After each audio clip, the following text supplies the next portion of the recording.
करूयात. ओम नमोची आद्या वेद प्रतिपाद्य जय जय सुवेद्या आत्मरूपा. सर्वांना नमस्कार.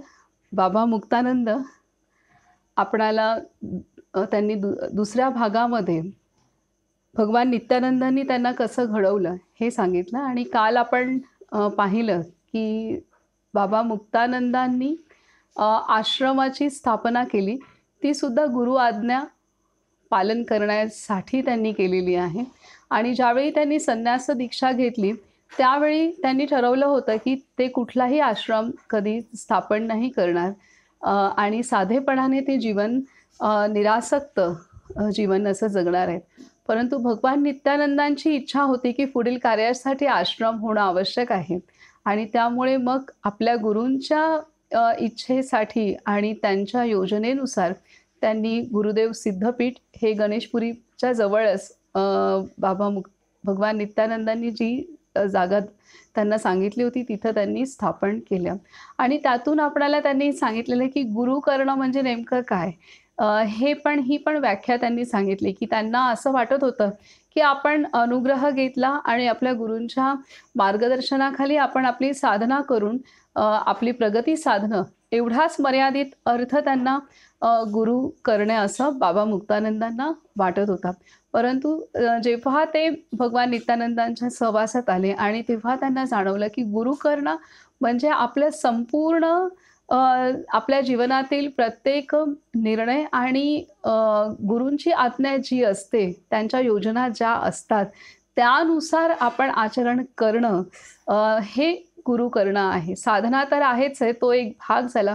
पण साधनेव्यतिरिक्त सुद्धा जीवनातील सगळ्याच निर्णयांमध्ये गुरु आज्ञेनुसार पालन करणं हे गुरु करणं हे सांगितलं. आणि महत्त्वाची गोष्ट ते सांगतायत की कितीही आपण ठरवलं तरीसुद्धा आपल्या जीवनामध्ये जे घडतं की जे त्या योजनेनुसार आहे त्या गोष्टी घडत असतात. तर हेही त्यांनी स्पष्ट केलं. आत्ता आपण आज तिसऱ्या भागामध्ये प्रवेश करणार आहोत. तिसरा भाग अत्यंत सुंदर आहे आणि आपण त्यामध्ये आता प्रवेश करूयात. तिसऱ्या भागाचं नाव आहे की भाग 3, तुम्ही सर्वजण नित्यानंदांचे कुटुंब आहात. तुम्ही सर्वजण नित्यानंदांचे कुटुंब आहात. आता हे प्रकरण 9 सुरू होते. शीर्षक आहे ते माझा श्वास आहेत. ते माझा श्वास आहेत. मी माझ्या श्रीगुरूंची भगवान नित्यानंदांची पूजा करतो. मी कोण आहे ह्याचे ज्ञान मला त्यांच्या कृपेमुळेच झाले. माझी अध्यात्म यात्रा परिपूर्ण झाली ती त्यांच्याच कृपेमुळे. मी रंकाचा राजा झालो. माझे गुरु देहात होते तेव्हापेक्षाही आता ते मला अधिक सजीव वाटतात. सिद्ध लोकातून येऊन ते मला संदेश देतात. तेच वेगवेगळ्या रूपांत माझ्या भक्तांसमक्ष प्रकट होऊन साधनेत त्यांचे मार्गदर्शन करतात. ते माझा श्वास आहेत. ते माझे जीवन आहेत. तेच माझे अंतरतम सत्य आहेत. तर इथं ते सांगतायत की भगवान नित्यानंद त्यांनी जे बाबा मुक्तानंदांना जो अनुग्रह दिला आणि त्यातून त्यांनी जे पूर्णत्व प्राप्त केलं आणि केवळ ते पूर्णत्व त्यांचं स्वतः पुरतंच मर्यादित नाही राहिलं, तर त्या पूर्णत्वाच्या आधारे भगवान नित्यानंदांनी आपल्या ह्या शिष्याला अनुग्रह करण्याची पण दीक्षा तो शिष्य देऊ शकतो. आणि हेही अधिकार त्यांना त्यांच्या कृपा आशीर्वादामुळे आणि बाबांच्या प्रचंड साधनेमुळे त्यांना प्राप्त झाले. आणि त्यामुळे इथे ते सांगतायत की गुरूंच्या निर्याणानंतर सुद्धा त्यांचं अस्तित्व त्यांना पहिल्यापेक्षा सुद्धा जास्त जाणवत होतं. तर हे आहे. आणि त्यांनाच असं नाही तर वेगवेगळ्या भक्तांना सुद्धा वेगवेगळ्या रूपांमध्ये येऊन भगवान नित्यानंद त्यांचं मार्गदर्शन करत होते आणि आजही करत आहेत. तर ते सांगतात की वेगवेगळ्या रूपांत माझ्या भक्तांसमक्ष प्रकट होऊन साधनेत त्यांचे मार्गदर्शन करतात. ते माझा श्वास आहेत, ते माझे जीवन आहेत, तेच माझे अंतरतम सत्य आहेत. किती एकरूपता आहे की ते माझा श्वास आहेत, ते माझे जीवन आहेत. माझे जीवन आहेत म्हणजे हे जे गुरुकार्य आहे, तेच त्यांचं जीवन आहे आणि तेच माझे अंतरतम सत्य आहे. काही साधक मला सांगतात की ते जेव्हा माझ्या फोटो पुढे ध्यानाला बसतात, तेव्हा त्यांना भगवान नित्यानंदांचे दर्शन होते. इतर काही जण सांगतात की ते माझ्याकडे बघतात, तेव्हा मी नित्यानंदांमध्ये विलीन होत असल्याप्रमाणे वाटते व नित्यानंद माझ्या अस्तित्वाच्या प्रत्येक तंतूमध्ये व्याप्त असल्याचे त्यांना दिसते. नित्यानंद बाबाच शक्तिरूपाने माझ्यात प्रविष्ट झालेले आहेत. मुक्तानंद आता उरलेलाच नाही. गुरूंनी आपल्या भौतिक शरीराचा त्याग केल्यानंतरही त्यांच्या शिष्यांकरिता त्यांचे अस्तित्व असतेच. यात घाबरण्यासारखे काहीही नाही. जेवढ्या प्रमाणात गुरूंचे बाहेर वास्तव्य असते, तेवढ्याच प्रमाणात ते सहस्रारामध्ये वास करतात. मला देशविदेशातील अनेक साधकांची पत्रे येतात. हे साधक सांगतात की त्यांना ध्यानामध्ये नित्यानंद बाबांचे दर्शन झाले व बाबांकडून त्यांना मार्गदर्शन मिळाले. त्यानंतर त्यांना मुक्तानंद बाबा दिसले आणि मी तर या लोकांना ओळखतही नाही. पुष्कळ लोक तर नित्यानंद बाबा त्यांच्या स्वप्नात कसे आले किंवा एखाद्या रूपात कसे प्रकट झाले वा त्यांनी त्या लोकांचे रोगनिवारण कसे केले, त्यांना मंत्र कसा दिला किंवा त्यांची अंतर्शक्ती कशी जागृत केली याचे वर्णन करतात. तुम्ही जर शास्त्रीय ग्रंथ वाचले तर तुम्हाला आढळून येईल की योगीजन किंवा दैवी अवतार निरनिराळ्या स्थानी आवश्यक असलेली नाना प्रकारची कार्ये पूर्ण करण्यासाठी वेगवेगळी रूपे धारण करतात. माझे बाबा इंग्लंड व अमेरिकेसारख्या दूरदूरच्या देशांतील त्यांच्या भक्तांचे मार्गदर्शन करीत असत.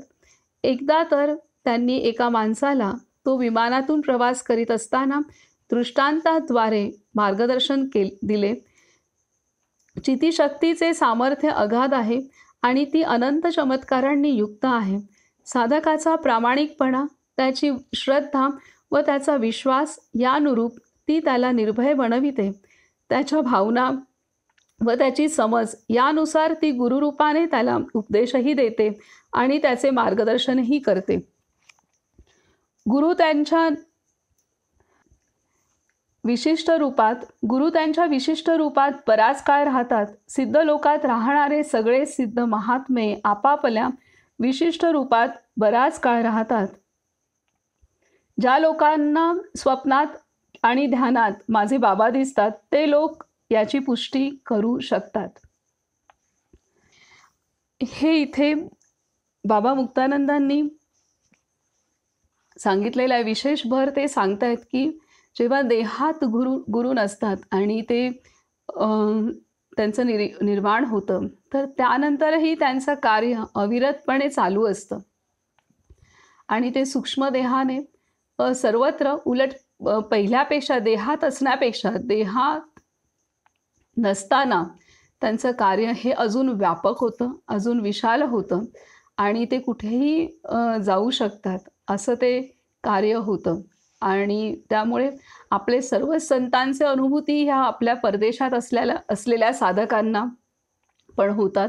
तिथे सुद्धा त्यांचं अगदी सदेही वावर पण अनेक भक्तांना अनुभवलेला आहे आणि हे सर्व अनुभव भगवान नित्यानंदांसारख्या महान विभूतींच्या संदर्भात किंवा बाबा मुक्तानंदांचे सारखे जे सद्गुरु तत्व आहेत, तर आणि अनेक संतांच्या पण अशा अनुभूती साधकांना त्यांच्या साधकांना आलेल्या आहेत. तर हे इथे आपल्याला स्पष्ट केलेलं आहे.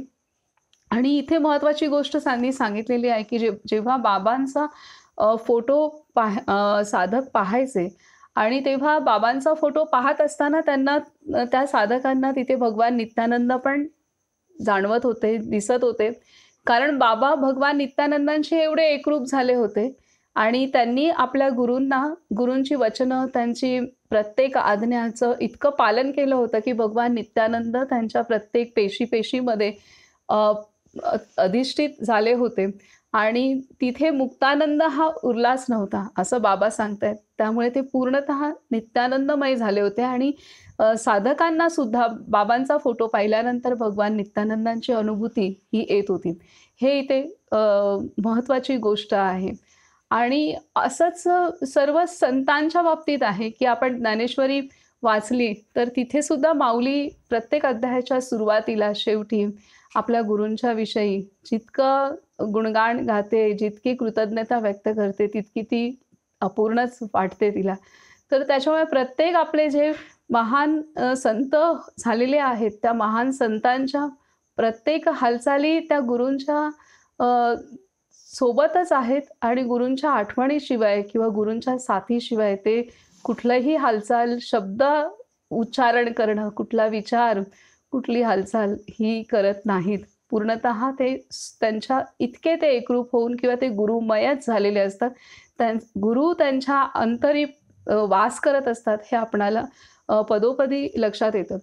गुरुदेव रानडे माझे जे सद्गुरू आहेत त्यांची पण अशीच अशाच महिमा आहे की जोपर्यंत महाराज होते तोपर्यंत महाराज गुरुदेवांनी अनुग्रह स्वतः कोणाला दिला नाही, नामदीक्षा.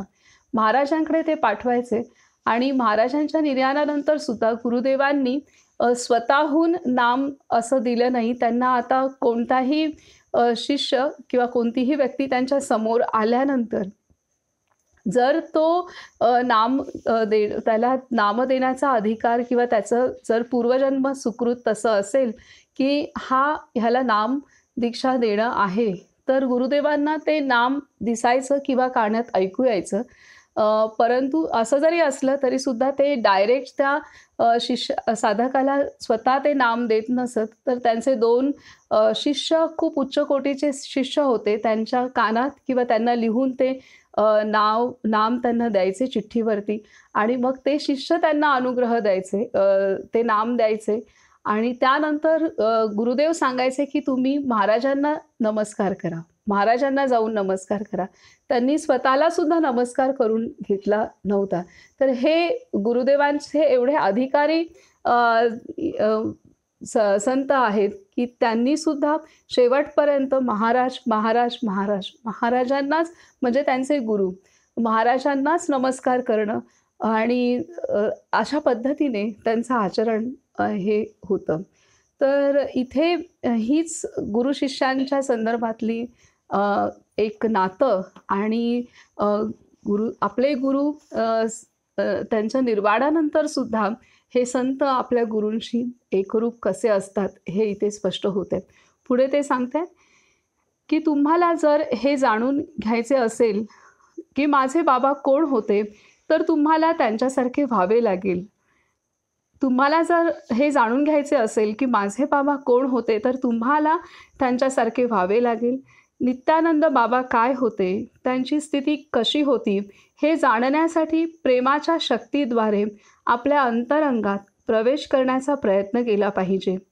माझ्याकरिता माझे बाबा दूर नाहीत, ते माझ्या अगदी निकट आहेत, माझ्या अतीव निकट आहेत.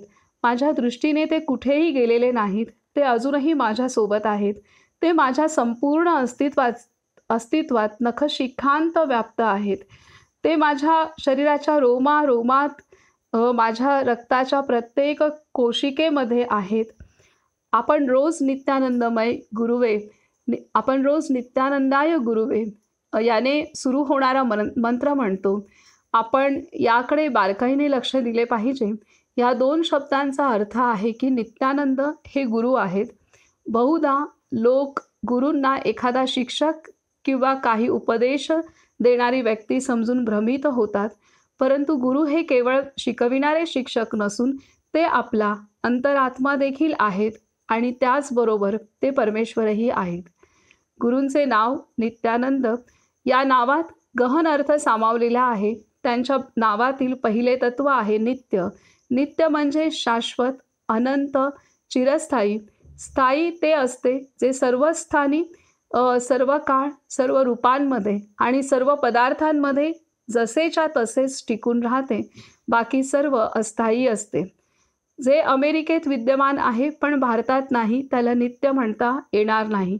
आणि 200 वर्षांपूर्वी जी गोष्ट अस्तित्वात होती व आता ती अस्तित्वात नाही, तिला देखील नित्य म्हणता येणार नाही.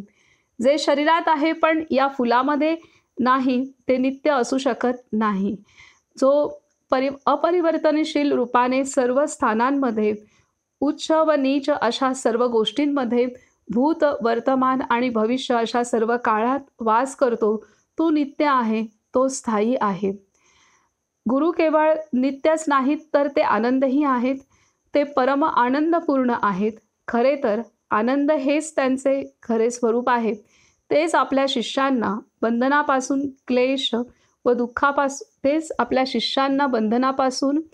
क्लेश व दुःखापासून मुक्त करतात. नित्यानंद अंतरात्मा आहेत जे आपल्या प्राणांना क्रियाशील करतात. आपण जे काही खातो पितो त्याचे पचन करून शरीरात जिरवितात आणि अशा प्रकारे ते आपले पोषण करतात. ते कुंडलिनी शक्तीची अंतःप्रेरणा आहेत. तेच आपला प्राण आहेत. तेच आपले जीवन आहेत. तेच आपल्या जीवनशक्तीचा स्रोत आहेत. तेच आपल्या सारतत्वाचा स्रोत आहेत. ते पूर्णतः चेतन असलेले व परिपूर्ण असे तत्व आहेत. आता इथे नित्यानंद हे तत्व, ह्या तत्वाविषयी सांगितलेलं आहे. नित्यानंद भगवान नित्यानंद ह्यांचं मूळ नाव दुसरं होतं, परंतु जर आपण करुणामय ज्योत भगवान नित्यानंद हे जे संक्षिप्त चरित्र वाचलं तर त्यामध्ये जेव्हा ईश्वर अय्यर ह्यांना त्यांच्या शेवटच्या कालावधीमध्ये जेव्हा त्यांनी इच्छा दाखवली की त्यांना सूर्यनारायणाचा साक्षात्कार हवा आहे किंवा त्यांचं दर्शन करायचं आहे, त्यावेळेला भगवान नित्यानंदांनी त्यांना ते करून दिलं आणि त्यांना जो साक्षात्कार झाला ईश्वर अय्यर की ज्यांनी त्यांना मोठं केलं किंवा आधार दिला लहान असताना, तर त्यावेळेला मग ते इतके तृप्त झाले की तेव्हा त्यांनी त्यांना म्हणालेत की तू नित्यानंद आहेस आणि तू सर्व जगासाठी नित्यानंद होशील. म्हणजे त्यांना इतकंच आंतरिक समाधान झालं जो साक्षात्कार त्यांनी करवला. तर जे आत्मीय आनंद त्यांना झाला, त्या आनंदातून त्यांनी ते म्हटलेलं आहे की त्यांना नित्यानंद हे नाव तेव्हापासून प्राप्त झालं आणि सर्वच जण त्यांना नित्यानंद म्हणू लागले. तर हे नित्यानंद हे तत्व ते बनले होते की कायम आनंद असणारे आणि जे शाश्वत आहे, जे त्याला काळाची बाधा नाही आहे, देशाची बाधा नाही आहे आणि कायम असणारं असं जे तत्व आहे, तर ते तत्व आणि आनंद स्वरूप असलेलं तत्व असे ते नित्यानंद. आणि तेच भगवंताचे जे गुण आहेत ते सर्वतः सच्चिदानंदमय असे ते झाले होते, भगवत स्वरूप झाले होते, असं ते तत्व झाले होते आणि त्या तत्वालाच नित्यानंद म्हणतात. आणि ते तत्व आत्मतत्व, ते तत्व आपल्याही अंतरी आत्मतत्वाच्या रूपात वास करत आहे आणि त्यामध्ये गुरुतत्वाची पण शक्ती सामावलेली आहे. तर ह्या पद्धतीने ते तत्व आहे, नित्यानंद हे तत्व आहे. आणि इथे ते सांगतायत की नित्यानंद अंतरात्मा आहे, नित्यानंद आत्मा आहे, जे आपल्या प्राणांना क्रियाशील करतात. आपण जे काही खातो पितो त्याचे पचन करून शरीरात जिरवितात आणि अशा प्रकारे ते आपले पोषण करतात. ते कुंडलिनी शक्तीची अंतःप्रेरणा आहेत. तेच आपला प्राण आहेत. तेच आपले जीवन आहेत. तेच आपल्या जीवनशक्तीचा स्रोत आहेत. तेच आपल्या सारतत्वाचा स्रोत आहेत. ते पूर्णतः चेतन असलेले व परिपूर्ण असे तत्व आहे. इथे आपले सर्व संत आणि बाबा मुक्तानंदसुद्धा त्यांनी आपल्या गुरूंना हे भगवंतच मानलेलं आहे आणि म्हणूनच ते इतके महान बनले. आणि इथे हे आपल्या गुरूंच्या संदर्भात लिहित आहेत आणि तेच आपल्या आत्म्याच्या संदर्भात पूर्णतः हेच तत्व लागू पडतं. आणि आपल्या शरीरात असलेली जी कुंडलिनी शक्ती आहे त्या माध्यमातून शरीराची विविध कामं होतात. अन्नपचनापासून ते विविध कार्य कुंडलिनी शक्ती करते, विचार करण्याचं, बुद्धीचं कार्य, सर्व काही कार्य जी मनाची, शरीराची, बुद्धीची सर्व कार्य जी कुंडलिनी शक्ती करते, ती शक्ती कार्यसुद्धा ह्या चेतनेच्या अस्तित्वात करत असते. त्यामुळे त्या शक्तीला, कुंडलिनी शक्तीला सुद्धा कार्य करण्याची प्रेरणा हे देणारं तत्त्वसुद्धा आत्मतत्व आहे, हे इथे सांगत आहेत. आता पुढचा मुद्दा आहे. तर इथे त्यांनी नित्यानंद तत्व ह्या तत्वाविषयी त्यांनी स्पष्ट केलेलं आहे की हे तत्व कायम आहे. म्हणजे ह्या तत्वात स्थिर झालेले भगवान नित्यानंद होते आणि त्यामुळे ते शरीराची मर्यादा त्यांना बाधू नाही शकत. तर ते त्रिकालाबाधित कायम असलेलं तत्व आहे. पुढे ते सांगतायत, पाहिलास का चमत्कार. पुढचं शीर्षक आहे पाहिलास का चमत्कार. चर्मचक्षुंना गुरु एखाद्या माणसासारखेच दिसतात आणि एका सामान्य माणसाला त्या मानवी देहात परमेश्वर पाहणे कठीण जाते. सामान्य माणसे म्हणतात ते आमच्याप्रमाणेच खातात, आमच्याप्रमाणेच पितात, आमच्याप्रमाणेच झोपतात, आमच्याप्रमाणेच हसतात आणि ते आमच्याप्रमाणेच थट्टामस्करी करतात. माझ्या बाबांना लहान मुलांशी खेळायला फार आवडे, पण गुरूंच्या शरीरात दैवी शक्ती असते जी पूर्णपणे चेतन असते. तीच त्यांना गुरु बनविते. जसजसे तुम्ही गुरूंच्या शब्दांचे पालन करता तसतशी ती शक्ती तुमच्यात अधिकाधिक प्रवेश करीत जाते आणि एक दिवस ती शक्ती तुमचे पूर्ण रूपांतर करून तुम्हाला गुरुरूप बनविते. इथे पुन्हा वाचू. जसजसे तुम्ही गुरूंच्या शब्दांचे पालन करता तसतशी ती शक्ती तुमच्यात अधिकाधिक प्रवेश करीत जाते आणि एक दिवस ती शक्ती तुमचे पूर्ण रूपांतर करून तुम्हाला गुरुरूप बनविते. प्रत्येक मनुष्यामध्ये ही शक्ती असते. ही दिव्य शक्ती आहे. ही परमेश्वराची शक्ती आहे आणि याच शक्तीमुळे आपण जीवन जगतो. या शक्तीला आत्मा किंवा परमेश्वरही म्हणतात. जोपर्यंत तुम्हाला आत्म्याचे ज्ञान होत नाही तोपर्यंत तुम्ही बाहेरून सुधारण्याचा कितीही प्रयत्न केलात तरी तुमच्यात खऱ्या अर्थाने सुधारणा होऊ शकणार नाही. लोक माझ्या गुरुदेवांकडे जाऊन म्हणत, हे गुरुदेव, मला देवाचे दर्शन हवे आहे, मला देवाचे दर्शन हवे आहे. माझे गुरुदेव म्हणत, भोवताली जरा नजर टाक, सगळे देव आहेत, सगळे देव आहेत. आता हे पुन्हा आपण वाचूया. खूप महत्त्वाचं तत्त्व जे आपण आधीही शिकलो आहे, ते सार रूपामध्ये इथे पुन्हा बाबा मुक्तानंदांनी आपणासाठी व्यक्त केलेलं आहे. तर इथे आपले सर्व संत आहेत, सद्गुरू आहेत, हे सर्व आपल्यासारखेच बाहेरून वागताना, चालताना, बोलताना, हसताना, जेवताना, झोपताना दिसतात. तर इथे ते दिसत आहेत. ते आमच्यासारखेच झोपतात, आमच्यासारखे हसतात आणि आमच्याप्रमाणेच थट्टामस्करी करतात. माझ्या बाबांना लहान मुलांशी खेळायला फार आवडे, पण गुरूंच्या, जरी हे आपल्या बाहेरून आपल्यासारखे सर्व त्यांच्या हालचाली असतील तरीसुद्धा पुढे बाबा मुक्तानंद म्हणत आहेत, पण गुरूंच्या शरीरात दैवी शक्ती असते जी पूर्णपणे चेतन असते. तीच त्यांना गुरु बनविते.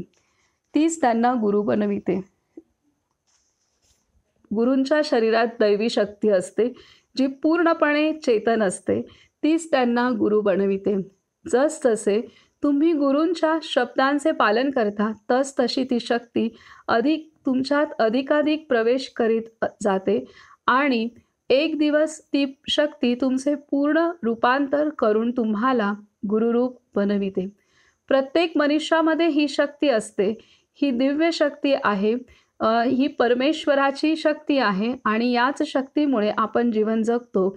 या शक्तीला आत्मा किंवा परमेश्वरही म्हणतात. जोपर्यंत तुम्हाला आत्म्याचे ज्ञान होत नाही तोपर्यंत तुम्ही बाहेरून सुधारण्याचा कितीही प्रयत्न केलात तरी तुमच्यात खऱ्या अर्थाने सुधारणा होऊ शकणार नाही. लोक माझ्या गुरुदेवांकडे जाऊन म्हणत, हे गुरुदेव, मला देवाचे दर्शन हवे आहे, मला देवाचे दर्शन हवे आहे. माझे गुरुदेव म्हणत, भोवताली जरा नजर टाक, सगळे देव आहेत, सगळे देव आहेत. आता इथे महत्त्वाचं तत्त्व सांगतायत की नक्की गुरुतत्व आणि आपण ह्यामध्ये काय भेद आहे. तर इथे सांगतात की गुरूंच्या शरीरात दैवी शक्ती असते जी पूर्णपणे चेतन असते आणि तीच त्यांना गुरु बनवते. आणि तीच दैवी शक्ती म्हणजेच आपलं आत्मतत्व आहे आणि ती पूर्णपणे चेतन असते. म्हणजे गुरूंनी त्या आत्मतत्वाला प्रकट होण्यासाठी वाव दिलेला असतो. ते त्यांच्या शरीर भावातून, मनाच्या भावातून, बुद्धीच्या भावातून, अहंकाराच्या भावातून मुक्त झालेले असतात. त्यामुळे त्यांच्या अंतरी असलेली दैवी शक्ती म्हणजेच त्यांचं आत्मतत्व हे पूर्ण रूपाने चेतन असतं, जे कायम चेतन असतं. परंतु ह्यांच्यातलं जे चेतन तत्व आहे तसं बाहेर सर्वांना दिसू शकतं. ही गोष्ट आहे. आपल्या अंतरी पण ते चेतन तत्व आहे. पण कधी-कधी आपण मनाच्या भावनेत जातो, कधी-कधी देहाच्या जातो, कधी-कधी बुद्धीच्या जातो, कधी-कधी अहंकाराच्या जातो. त्यामुळे आपल्या अंतरी असलेलं आत्मतत्व जे चेतना आहे ती पूर्णतः व्यक्त होत नाही. ती पूर्णतः आपण अनुभवू शकत नाही. तर त्याचे काही पर्सेंटेजमध्ये आपण अनुभवतो. त्यामुळे इथे ते आहे. हा फरक आपल्यामध्ये आणि आपल्या गुरूंमध्ये आहे. आणि त्यामुळे आपण आपल्या गुरूंचं जे मार्गदर्शन त्यांनी केलेलं आहे, ज्या शिकवणी त्यांनी दिलेल्या आहेत, जर त्या आपण त्यांची जी वचनं आहेत, त्यांचे जे शब्द आहेत, ते जर आपण हळू आपण आपल्या अंगी बाणवत गेलो, तर आपल्या अंतरी असलेलं हे आत्मतत्व अ, हे त्याची अनुभूती, त्याचं चैतन्य हे वाढण्यास मदत होते. अ, वाढणं म्हणजे त्याची प्रकटीकरण ते करतं. आपणहून ते त्याचं प्रकटीकरण करतं आणि ते इतक्या प्रमाणात जसजसं आपण अ, आपल्या गुरूंच्या शिकवणीनुसार आचरण करण्याचा प्रयत्न करू, तसतसे हळू आपले गुरु आपणाला अगदी गुरुमय करून टाकतात. असं आपल्याला गुरुरूपही बनवून टाकतात. हे इथपर्यंत त्यांनी सांगितलेलं आहे. त्यामुळे आपल्या अ, अ, इथे त्यामुळे भगवान नित्यानंदांना जर कोणी विचारायचं, की "हे गुरुदेव मला देवाचे दर्शन हवे आहे. मला देवाचे दर्शन हवे आहे." माझे गुरुदेव म्हणत, "भोवताली जरा नजर टाक. सगळे देव आहेत, सगळे देव आहेत." तर इथे ते सांगतात, पुढे म्हणतात, "तुमच्यापैकी प्रत्येकाला हा अनुभव येतो, पण तुम्हाला ते उमगत नाही. तो अंतरी कशाप्रकारे वास करतो हे तुम्हाला माहीत नसते. तुम्ही जेव्हा जागे असता तेव्हा तुम्ही कितीतरी कार्य करता, पण तुमच्या अंतरी असा कोणीतरी आहे जो तुमच्या सर्व कार्यांचा साक्षी आहे. तुम्ही जेव्हा झोपी जाता आणि स्वप्न पाहता तेव्हा तुमच्या अंतरीचा तो जागा राहतो आणि तुमची सर्व स्वप्ने पाहत असतो.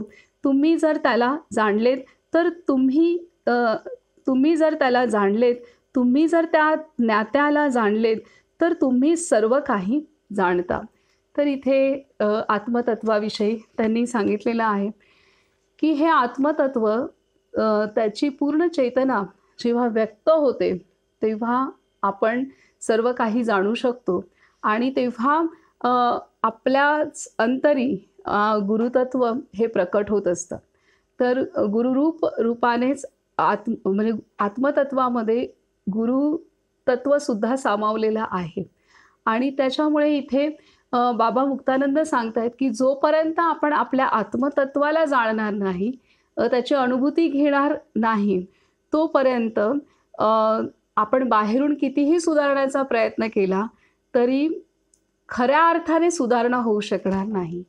आपण गेल्या वेळेला सुद्धा भगवान नित्यानंदांनी सांगितलेलं होतं बाबा मुक्तानंदांना, की तुझ्या अंतरात जा आणि तुझं पुस्तक वाच. तुझ्या अंतरातील पुस्तक वाच. तर हेच आहे, की आपल्या अंतरात आपण जोपर्यंत जात नाही, आत्मअनुभूती करत नाही, आपल्या चेतनेची अनुभूती आपण करत नाही, तोपर्यंत आपल्यामध्ये पूर्णपणे सुधारणा होणार नाही. जी सुधारणा हळू-हळू होत असते काही बाबतीत, अनेकदा ती मनाच्या पातळीवरती होत असते. त्यामुळे कधी-कधी आपण आचरण करतो, तर कधी-कधी करत नाही. परंतु पूर्ण सुधारणा होण्यासाठी आपण आपल्या अंतरामध्ये जेव्हा जाऊ, आत्मतत्व अनुभवू, तेव्हा आपण खऱ्या अर्थाने शुद्ध होऊ, खऱ्या अर्थाने पवित्र होऊ, खऱ्या अर्थाने सत्याचे आचरण करणारे होऊ, खऱ्या अर्थाने शांत होऊ, खऱ्या अर्थाने ज्ञानी होऊ, असं सगळं होणार आहे. तर ते हळू करत ह्या सगळ्या गोष्टी आपण अनुभवू शकतो. त्यामुळे खूप महत्त्वाचं तत्त्व सांगितलं आहे, की आपण आत्मतत्त्व जाणल्याशिवाय, आत्मतत्त्वाची अनुभूती घेतल्याशिवाय, चेतनेची अनुभूती घेतल्याशिवाय आपल्यामध्ये खऱ्या अर्थाने सुधारणा होणार नाही. म्हणजे पर्मनंट जी सुधारणा आहे, कायमस्वरूपी झालेली सुधारणा, ही तेव्हाच होऊ शकते जेव्हा आपण आपल्या अंतरी असलेल्या चेतनेचा स्पर्श अनुभवतो आणि त्या अनुभूती घेतो तेव्हाच आपल्यामध्ये होतं आणि जेव्हा का ती आपण अनुभूती घेऊ लागतो तेव्हा मग आपल्याला ते सहजही आहे सुधारणा करणं. मग त्यासारखं सहज दुसरं काहीच नाही आहे. कारण तिथे सगळी युद्ध थांबतात शरीराच्या आणि मनाच्या पातळीवरची आणि तिथे सगळं कष्ट थांबतात. पण तिथपर्यंत पोहोचण्यासाठी कष्ट आहेत. तिथं पोहोचल्यानंतर मग बाकी काही कष्ट नाही आहेत. तर हे सर्व आहे आणि तेच इथे सांगतायत आणि मग हे आत्मतत्व म्हणजे नेमकं काय तर आपण आता बोलतोय, ऐकतोय, वाचतोय. तर हे करत असतानाच ह्या जागे असताना आपण जो हालचाली ज्या काही होत आहेत, ज्या क्रिया होत आहेत, जे विचार होत आहेत, जे शरीराचे मनाची जी कार्य होत आहेत, तर ती कार्य चालू असताना पण ह्या कार्यांचा एक पाहणारा आहे, ते आत्मतत्व आहे. आपण झोपलेलो असतो, झोपल्यानंतर सुद्धा स्वप्न आपल्याला पडतात. तर ती स्वप्न पण पाहणारा जो आहे, ज्या चेतनेत पाहतो ते आत्मतत्व आहे. तर गाढ झोपलेलो असतो आणि त्या गाढ झोपलेल्या ह्याचं जे सुख आहे, ते सुख पण जे अनुभवतो ते आत्मतत्व आहे. तर गाढ झोपेतून जागं झाल्यानंतर आपल्याला जे वाटतं, हां, आज किती फ्रेश वाटतंय. तर ते जे फ्रेश वाटणं जे अनुभवतो आपण, जो अनुभवतो तो साक्षी ते आत्मतत्व आहे हे सांगतायत. आता आपण पुढचं वाचूया.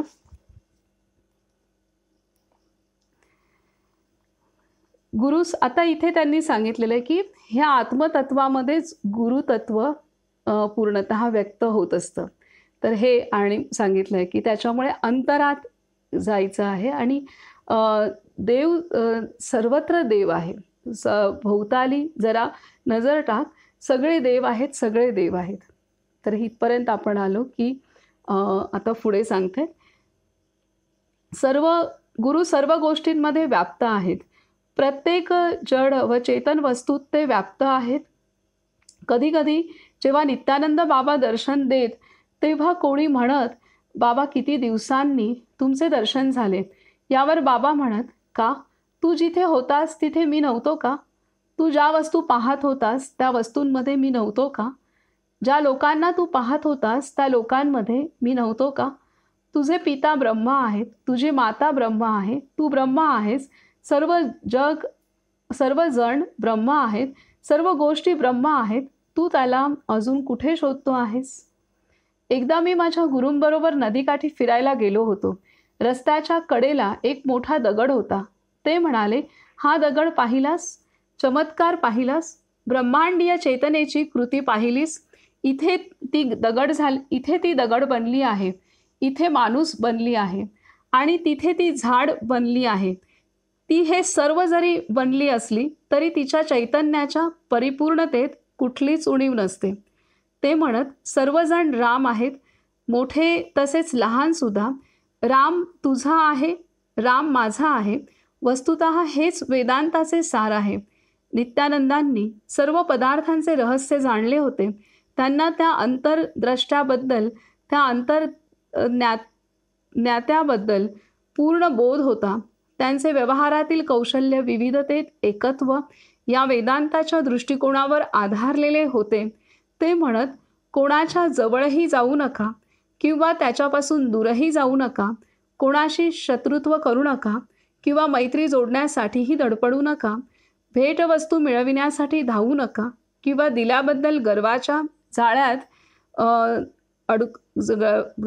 जाळ्यात अडकूही नका.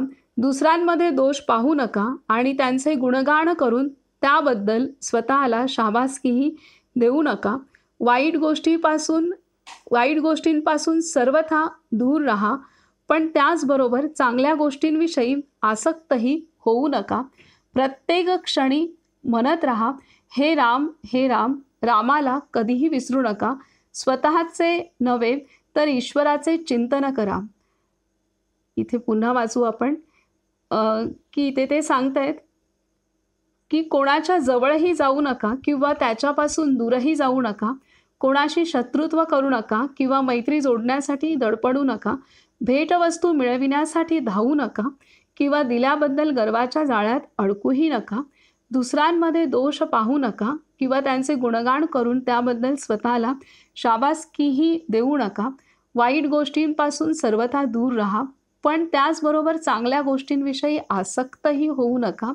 प्रत्येक क्षणी म्हणत राहा, हे राम, हे राम. रामाला कधीही विसरू नका. स्वतःचे नव्हे तर ईश्वराचे चिंतन करा. स्तुती व निंदा या बहिणी आहेत असे समजून जप करीत राहा. हे राम, हे राम. दारिद्र्याचेही तसेच स्वागत केले पाहिजे जसे श्रीमंतीचे स्वागत होते. दोन्ही पूर्वकर्माची फळे आहेत. जो यांनाच स्वतःची ओळख बनवितो त्याच्यावरच या दोन्हीचा प्रभाव पडतो. या दोन्हीपासून अनासक्त राहा, कारण हे कर्मानुसार ठरलेल्या भाग्याचे परिणाम असून परमेश्वराची इच्छा आहेत. एकाला दुसऱ्यापेक्षा श्रेष्ठ समजू नका आणि अशा प्रकारे मिथ्या ज्ञानी बनण्यापासून दूर राहा. स्वतःला धनिकांचे लुबाडून गरिबांना वाटणाऱ्या कुचकामी दलालाप्रमाणे बनवू नका.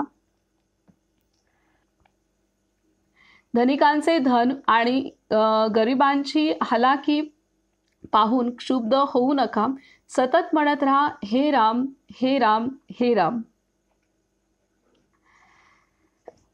राम प्रेमाचे सोंग घेऊन तुम्ही रामाचे अनुयायी असल्याचा दावा करता आणि तरीही तुम्ही उच्च नीच या द्वेषयुक्त भेदभावाचा आश्रय घेता. तुमचा ज्ञानचक्षु उघडा आणि पहा की तुम्ही काय केले पाहिजे. तुम्ही दीक्षा घेतली आहे समानतेच्या दृष्टिकोनातून, पण तुमच्या कृतीतून पक्षपात आणि असमानतेची दुर्गंधी येते आहे. हा तर भक्ती आणि ज्ञानाचा उपहास आहे. असे वागू नका. रामच वेगवेगळ्या वेशांत प्रकट होतो. सतत जपत राहा, हे राम, हे राम. तर इथे पुढचा एक पॅरेग्राफ वाचू आणि मग हे करू. हे जग म्हणजे रामलीलेचे नाट्यगृह आहे. प्रजेशिवाय राजा असू शकत नाही, गरिबीशिवाय श्रीमंती असू शकत नाही, रात्री विना दिवस असू शकत नाही. हे जग द्वैतावर आधारलेले आहे. जगाचा लोप झाल्यावरच द्वैत नष्ट होईल. हे साधो, नामापासून विन्मुख होऊन तू इतर गोष्टींकडे का वळलास? तू कुठल्याही प्रकारे कोणाचीही बाजू का घ्यावीस? हे जाण की रामच रडतो आणि रामच हसतो.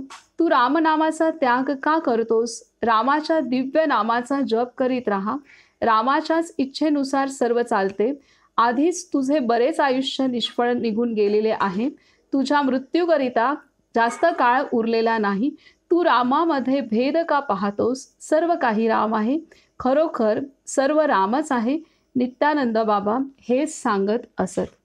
आता हे इथे खूप मोठं सूत्र सांगितलेलं आहे. संपूर्ण सार आलेला आहे वेदांचा. तर इथं आपणाला ते सांगता आहेत की जे काही आपण पाहतो, जे काही इथे सर्वात महत्त्वाचं म्हणजे अनेकदा आपण आपल्या गुरूंच्या ठिकाणी जातो आश्रमात, तेव्हा किती दिवसांनी आपली भेट झाली, म्हणजे गुरुगृही गेलो किंवा गुरुदेवांची भेट झाली असं आपल्या मुखातून सहजच येतं. तर इथे तसंच भगवान नित्यानंदांना सुद्धा साधक अशा पद्धतीने म्हणायचे तळमळीने की खूप दिवसांनी भेट झाली. तर त्यावरून भगवान नित्यानंद त्यांना हा बोध करवत आहेत पूर्णतः, जो आपल्या बाबांनी खूप सुंदर शब्दांमध्ये आपल्याला सांगितलेला आहे. की ते सांगतायत की मी कुठे नाही आहे, तू जिथे तुझ्या अंतरी मी आहे. तू जिथे पाहतो त्या वस्तूंमध्ये, त्या व्यक्तींमध्ये, त्या सर्व सृष्टीमध्ये मी आहे. कारण हे नित्यानंद, भगवान नित्यानंद हे ते तत्व झाले होते. हे ते भगवतमय झाले होते पूर्णतः. त्यांनी भगवंताची त्यांच्या आतमध्ये ते पूर्णतः परमात्म स्वरूप झाले होते आणि तेच ते तत्व बनले होते. आणि त्यामुळे ते स्वतःला भगवंतापासून वेगळं मानत नव्हते, कारण ते ते झाले होते. त्यामुळे इथे ते सांगतायत, की मी कुठे नव्हतो, मी सर्वत्र होतो. त्यांना हेच इथे सांगायचं आहे, की ईश्वराचं तत्त्व जे आहे, भगवंताचं जे तत्त्व आहे, ते प्रत्येक ठिकाणी आहे आणि प्रत्येक ठिकाणी समान रूपाने ते व्याप्त आहे. समान भावामध्ये ते व्याप्त आहे आणि त्यामुळे ते बाबा मुक्तानंद आपल्याला सांगतायत, की अ, ते जेव्हा बाबा मुक्तानंद जेव्हा भगवान नित्यानंदांबरोबर फिरायला गेले होते, तर तेव्हा त्यांनी सांगितलं, की दगड पाहून सुद्धा त्यांना किती आनंद झाला आणि झाड पाहून आनंद झाला आणि ते सांगतायत, की ह्या दगडामध्ये, झाडांमध्ये, मानवामध्ये, पशूमध्ये, पक्ष्यांमध्ये तेच भगवंताचं तत्त्व, त्याच तत्त्वातनं ही निर्मिती झालेली आहे. तर हे त्यांची दृष्टी ही सजीव आणि निर्जीव ह्यामध्ये नव्हती, तर प्रत्येक आकारामध्ये जे जे दिसत आहे त्या प्रत्येक आकारामध्ये आकार त्या भगवंताच्या शक्तीतनं निर्माण झालेला आहे. त्यामध्ये ते तत्व आहे, अशीच त्यांची दृष्टी होती. इथे समत्वाची दृष्टी त्यांनी सांगितलेली आहे. आणि त्याच प्रकारे त्यानंतर त्यांनी इथे सांगितलेलं आहे, की आपल्याला नेहमी असं असतं, की अ, एखाद्याच्या प्रती आपल्याला खूप जास्त प्रेम वाटतं, आपलेपणा वाटतो, गुण आवडतात, तर आपण मैत्रीसाठी ओढावतो. जरूर करावी, पण त्याची एक आसक्त भाव होईल असं नाही झालं पाहिजे. म्हणजे कोणापासून दूरही नाही राहायचं आणि कोणाकडे खूप मैत्रीसाठी झेपावल्यासारखं पण हव्यास जो आहे, असं एक हावरटासारखं आपण म्हणू आपल्या बोली भाषेमध्ये आसक्त दृष्टीने, म्हणजे हावरटपणा म्हणजे एक आसक्ती होणं, लोभ असणं हे असतं. तर तसं न होता एक संतुलित भाव असले पाहिजे आणि कोणापासून दूरही नको, कोणाच्या अति जवळही नको. हे त्यांनी प्रत्येक कृतीमध्ये पण त्यांनी संतुलन सांगितलेलं आहे, की हे सर्व वारंवार ऐकून त्यावरती अभ्यास करण्यासारखं आहे, की आत्मपरीक्षण करण्यासारखे, की आपल्याकडून असं कुठलं होत नाहीये ना. जर तसं कुठलं होत असेल, तर इथे त्यांनी खूप सुंदर दिलंय, की कोणाच्या जवळही जाऊ नका आणि दूरही जाऊ नका. कोणाशी शत्रुत्व करू नका आणि मैत्री जोडण्यासाठी जास्त धडपडू पण नका. कारण जास्त धडपडला आणि अपेक्षाभंग झाला, की तिथं परत गोंधळ आहे. तर एक संतुलनामध्ये प्रत्येक नातं ठेवणं हे आवश्यक आहे. त्यानंतर इथं पुन्हा सांगतायत, की भेटवस्तू मिळविण्यासाठी धावू नका आणि दिल्याबद्दल गर्वही बाळगू नका. दुसऱ्यांमधले दोष पाहू नका आणि किंवा त्याचे अ, गुणगान करत राहू नका. चांगल्या गोष्टीविषयी आसक्तही होऊ नका आणि वाईट गोष्टींचा द्वेषही करू नका. तर अशी समदृष्टी, जे काही दिसते तिथे समदृष्टी ठेवणं हे सांगितलेलं आहे. आता तसंच ते पुढे सांगतायत, की हे त्यांनी काही आचरणाच्या गोष्टी सांगितल्या, की अगदी मैत्रीपासून ह्या सगळ्या गोष्टी वस्तूंसाठीच्या, मैत्रीसाठीच्या ह्या सगळ्या गोष्टी आपल्याला त्यांनी सांगितलेल्या आहेत, की आपली दृष्टी कशी असली पाहिजे, सदैव संतुलनात कशी असली पाहिजे. त्यानंतर आता ते सांगतायत, की इथे स्तुती आणि निंदा या बहिणी आहेत आणि तसेच मग ह्या जोड्या सगळ्या आता, की स्तुती, निंदा, यश, अपयश, नुकसान किंवा फायदा होत असेल तर. त्यानंतर श्रीमंती, दारिद्र्य. तर ह्या बहिणी आहेत. एक गेली की एक असते. तर ह्या बदलणाऱ्या आहेत आणि आपल्या इथे प्रारब्धानुसार प्रारब्ध आपल्याला अनुकूल असेल त्यावेळेला आपल्याला यश असेल. प्रारब्धामध्ये काही आपल्या अनंत जन्माची जी कर्म आहेत त्याच्यानुसार कधी आपल्याला अपयशही येऊ शकतं, कधी आपल्याला कोण धोका देईल, कधी आपल्याला कोण मदत करेल, कधी आपल्याला कोण प्रेम करेल, तर कधी आपल्याला कोण द्वेष करेल, कधी आपल्या कोण स्तुती करेल, कधी आपला कोण निंदा करेल, कधी आपल्याकडे चांगलं संपत्ती येऊ शकते आणि कधी आपल्याकडे जेमतेमच असेल, की अगदी एक एक रुपया पण आपल्याला विचार करून वापरायचा आहे. तर कधी आपल्याला अमाप असेल, की आपण नाही विचार केला तर आपण देणारही होऊ शकतो. तर अशा पद्धतीने हे सगळं प्रारब्धानुसार ह्या सर्व जीवनामधल्या गोष्टी आपल्याला अनुभवायला येतात. तर तिथे सुद्धा आपण संतुलन पाहिजे. तिथे सुद्धा आपण कायम भगवंताच्या आठवणीत राहिलं पाहिजे, हे इथे सांगतायत. त्यानंतर इथे सांगतायत की अशा रीतीने भगवंताची जी रचना आहे बघ, ईश्वराने जे निर्माण केलेली सृष्टी आहे, तर त्या सृष्टीमध्ये सर्वत्र तो समभावाने व्यापलेला आहे. सर्वच त्याची रचना आहे. म्हणजे ह्या सृष्टीमध्ये दिसणारे जे आकार आहेत, ते सर्व आकार ईश्वरातून निर्माण झालेले आहेत. ह्या सृष्टीमध्ये ज्या विविध अनुभूती आपणाला येतात, कधी यशाच्या, अपयशाच्या, कधी राग, द्वेष, प्रेम, निंदा, स्तुती, तर हे सुद्धा भाव आहेत. हे सुद्धा प्राप्ती आहेत. हे सुद्धा या ईश्वराच्या रचनेचा पण एक भाग आहेत. आणि हे सर्व जे द्वंद्व निर्माण झालेले आहेत, ही सर्व सुद्धा दिसताना ती द्वंद्व आहेत, पण तो जीवनाचा एक भाग आहे. तर त्यानुसार आपल्याला ते बघता यायला पाहिजे. आणि इथे कारण भगवंताने कमी जास्त असं केलं नाहीये, सर्वत्र समान आहे आणि त्यानुसार आपण बघणं, समदृष्टीने पाहणं हे आवश्यक आहे. आणि हे पाहायचं सोडून तू असा अ, भेददृष्टी का ठेवली आहेस, हे बाबा मुक्तानंद आपणाला सांगतायत, की जर आपण भेददृष्टी इथे कुठली ठेवता कामा नये. तिथे काय सांगतायत, की राम प्रेमाचे सोंग घेऊन तुम्ही रामाचे अनुयायी असल्याचा दावा करता आणि तरीही तुम्ही उच्च नीच या द्वेषयुक्त भेदभावाचा आश्रय घेता. तुमचा ज्ञानचक्षु उघडा आणि पहा की तुम्ही काय केले पाहिजे. तुम्ही दीक्षा घेतली आहे समानतेच्या दृष्टिकोनातून, पण तुमच्या कृतीतून पक्षपात आणि असमानतेची दुर्गंधी येत आहे. तर हा तर भक्ती आणि ज्ञानाचा उपहास आहे. असे वागू नका. रामच वेगवेगळ्या वेशात प्रकट होतो. सतत जपत राहा, हे राम, हे राम. तर आता इथे सांगितलंय की आपण जर दीक्षा घेतली, आपण अनुग्रह घेतला, आपल्याला जर संतांची गुरुकृपा झालेली आहे, तर इथे आपली दृष्टी ही समदृष्टी असली पाहिजे. आणि जर तसं नसेल, तर इथे सांगतायत की जर आपली दृष्टीमध्ये पक्षपात असेल, असमानता असेल, तर इथे भक्ती आणि ज्ञानाचा उपहास आहे. कारण खरा भक्त तोच की जो प्रत्येक आकारामध्ये आणि प्रत्येक घटनेबद्दल त्याचा समभाव असेल आणि त्याच्यामध्ये तो भगवत तत्वच पाहत असेल. तर तोच खरा भक्त आहे आणि तेच सत्य ज्ञान आहे. तोच खरा भक्त, तेच खरं ज्ञान आहे. कारण इथे बाबा मुक्तानंदांनी खूप सुंदर सांगितलंय की भगवंत वेगवेगळ्या वेशात प्रकट होतो.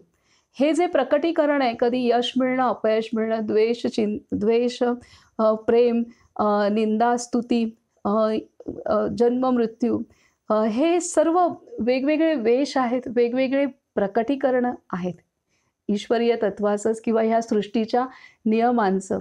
म्हणजे हे नियमसुद्धा जे आहेत, ह्या अनुभूतीसुद्धा आहेत, हे सुद्धा त्याचाच ईश्वराचाच भाग आहेत. तर त्याच्यामुळे इथे प्रत्येक ठिकाणी तीच दृष्टी असली पाहिजे आणि हेच खरं ज्ञान आहे, हीच खरी भक्ती आहे. हे खूप मोठा सार सिद्धांत यांनी इथं सांगितलेला आहे. पुढे ते सांगतात की हे जग म्हणूनच आता या पद्धतीने हे जग कसं बघायचं आहे, की हे जग म्हणजे रामलीलेचे नाट्यगृह आहे. प्रजेशिवाय राजा असू शकत नाही, गरिबीशिवाय श्रीमंती असू शकत नाही, रात्रीविना दिवस असू शकत नाही. हे जग द्वैतावर आधारलेले आहे. जगाचा लोप झाल्यावरच द्वैत नष्ट होईल. हे साधो रामनामापासून विन्मुख होऊन तू इतर गोष्टींकडे का वळलास? तू कुठल्याही प्रकारे कोणाचीही बाजू का घ्यावीस? हे जाण की रामच रडतो, रामच हसतो. तू रामनामाचा त्याग का करतोस? रामाच्या दिव्य नामाचा जप करीत राहा. रामाच्याच इच्छेनुसार सर्व चालते. आधीच तुझे बरेच आयुष्य निष्फळ निघून गेलेले आहे. तुझ्या मृत्यूकरिता जास्त काळ उरलेला नाही. तू रामामध्ये भेद का पाहतोस? सर्व काही राम आहे. खरोखरच सर्व रामच आहे. नित्यानंद बाबा हेच सांगत असत. आता इथे हे सांगतायत की अशा पद्धतीने आपल्याला जी रचना दिसते, प्रत्येक आकार जो आहे तो भगवंताच्या चेतनेतनं निर्माण झालेला आहे. तसेच प्रत्येक जीवनात येणाऱ्या प्रत्येक अनुभूती ज्या आहेत की ज्याद्वारे आपल्याला सुख आणि दुःख होत असतं. तर ह्या सर्व अनुभूतीसुद्धा ह्या ईश्वरीय नियमांचाच भाग आहेत आणि हे ह्या अनुभूतीमध्ये समानता पाहणं हेच खरं ज्ञान आहे, हीच खरी भक्ती आहे आणि हेच ईश्वराचं अनुसंधान आहे. आपण ईश्वरीय आठवणीत राहणं हेच आहे आणि हे असं न करता जर आपण भेद बघत बसलो, की हे श्रेष्ठ आहे, हे कनिष्ठ आहे, हे अडाणी आहे, हे शिकलेलं आहे, हे गरीब आहे, श्रीमंत आहे किंवा ह्या व्यक्तीने माझी निंदा केली, ही व्यक्ती स्तुती केली तर हे चांगलं आहे. हे जर आपण असे द्वंद्व करत बसलो किंवा आज मला यश आलं, उद्या अपयश आलं तर मी दुःखी झाली. आज माझं आरोग्य आहे तर मी फार सुख वाटते आणि उद्या मला आजार वाटलाय, एखादा आजार आला, कुठे दुखतंय, खुपतंय तर तिथे मी निराश झाली किंवा आज माझं मन उत्साहित आहे तर फार आनंद आहे. उद्या माझं मनामध्ये निरुत्साह आहे, लो वाटतंय. कधी-कधी आपल्याला अनेकदा असं होतं, की खाली-खाली वाटतं, काहीच कारण कळत नाही. पण असं उदास वाटतं, काहीच करावंसं वाटत नाही. तर ही मनाची अवस्था असते. कधी-कधी आपल्याला खूप डोकं चांगलं चालतं, कधी-कधी काहीच सुचत नसतं. कधी-कधी आठवणी आपल्याला सगळ्या येत असतात, कधी-कधी विसर पडत असतो. तर हे सर्व जी द्वंद्व आहेत, ही सर्व द्वंद्व हा सृष्टी निर्माण झाल्यापासून सृष्टीच्या विनाशापर्यंत असणारच आहेत. आणि ह्या द्वंद्वामधूनच द्वंद्व म्हणजे ह्या 2 कधी सुख वाटणं, कधी दुःख, कधी चांगलं, कधी आनंद आहे, कधी उदास आहे. तर ह्या द्वंद्वामध्ये जीवन कायम असणार आहे. पण असं जरी असलं तरी तू ह्या द्वंद्वात तू का अडकतोस या द्वंद्वात? ह्या द्वंद्वात न अडकता तू ह्या दोन्ही गोष्टींना समान बघता यायला पाहिजे. शरीरात एखादं दुखणं आहे ना, ठीक आहे, तेव्हासुद्धा तुझं मन संतुलित पाहिजे आणि शरीरात तुझं स्वास्थ्य आहे ना, तेव्हासुद्धा तू संतुलनात पाहिजे. असं नाही की स्वास्थ्य आहे म्हणून खूपच त्याचा जल्लोष केला आणि एखादा वेदना आहे आणि तिथे आपण फारच दुःखी कष्टी झालो. तर असं नाहीये. तर दोन्ही ठिकाणी तुला समान दृष्टीने बघता यायला पाहिजे. तुझं स्वास्थ्य आहे तरी सुद्धा तुला भगवंताची आठवण करायची. तुला वेदना आहेत तरी सुद्धा तुला करायची आहे. तर तुझं काम हे आहे की तू समानतेने संतुलनात राहणं, संतुलनात प्रत्येक गोष्टीकडे पाहणं. जे जीवनात अनुभव येत आहेत, चांगले वाईट सगळे, चांगलं वाईट हे न पाहता संतुलनात पाहणं हे महत्त्वाची गोष्ट आहे. चांगलं आहे म्हणून खूप आनंदी होणं, खूप त्याचं सेलिब्रेशन करणं हे सुद्धा असंतुलन आहे आणि आपल्याला एखादा त्रास होतोय शारीरिक, मानसिक किंवा आर्थिक कुठलीही अडचण असेल आणि खूप उदास होणं हे सुद्धा असंतुलन आहे. तर आपल्याला मध्यस्थिती गाठता आली पाहिजे आणि ह्या मध्यस्थितीमध्येच भगवंत आहे आणि ती गाठण्यासाठी तू ह्या दोन्ही गोष्टींना पाहू नकोस, की ते सुख-दुःख हे तू पाहू नकोस. तर तू एका भगवंताची, तुझ्या चेतनेची, तुझ्या अंतरात असलेल्या आत्म्याकडे तू जा, त्याची अनुभूती घे, त्याच्याकडे तू पहा, त्याच्या आतमध्ये जा, त्याच्या शांततेचा, त्याच्या सुखाचा, त्याच्या आनंदाचा, त्याच्या प्रेमाचा ती अनुभूती घे आणि त्या अनुभूतीत तू राहा. हे महत्त्वाची गोष्ट आहे. आता खूप चांगलं स्वास्थ्य आहे, पण भगवंताची आठवणच येत नसेल, आपण आपल्या आत्म्याकडेच पाहत नसू, तर काही उपयोग नाही. आणि एखादा खूप त्रास आहे, वेदना आहेत आणि चांगल्या आंतरिक आत्मस्थिती चांगली आहे, तर ती वेदनासुद्धा खूप मोठा आशीर्वादच झाला, की जी आपल्याला आत्म्याकडे वळवते, तर ही गोष्ट आहे. तर ह्याच्यासाठी आपली दृष्टी सम असणं हा पाठ इथं पक्का करत आहेत. इथे आपण थांबूयात.